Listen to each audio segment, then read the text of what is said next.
Hi guys, இந்த வீடியோவில் என்ன பார்க்க போகிறீங்கன்னா பட்டர் கார்லிக் மஷ்ரூம் எப்படி பண்ணுறதுன்னு தான் பார்க்க போகிறீங்க. ஃபஸ்ட்டு பட்டரை நல்லா மெல்ட் ஆக்கிடுங்க. அதை வந்து லோ ஃப்ளேமில் வச்சு பண்ணுங்கள், இல்லாட்டி டக்குன்னு கரிஞ்சிரும்.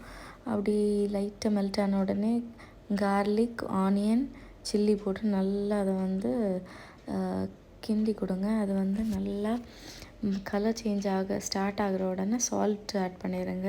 உங்களுக்கு எவ்வளோ தேவையோ எவ்வளோ இருக்குதோ அதுக்கேற்ற மாதிரி ஆட் பண்ணுங்கள். அப்புறம் மஷ்ரூம் போட்டு நல்லா அது கலர் சேஞ்ச் ஆகிற வரை அதை நல்லா வதக்குங்க.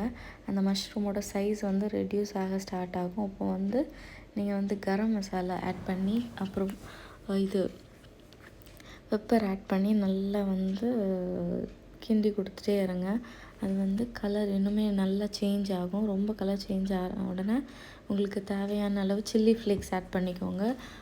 நீங்கள் எவ்வளோ ஸ்பைசி எடுப்பீங்களோ அதுக்கேற்ற மாதிரி பண்ணி மல்லி இலை ஆட் பண்ணி அதை கம்ப்ளீட்டாக ட்ரையாக ரோஸ்ட் மாதிரி பண்ணி எடுத்துட்டிங்கன்னா மஷ்ரூம் சூப்பராக குக் ஆகி ரெடி ஆயிரும்.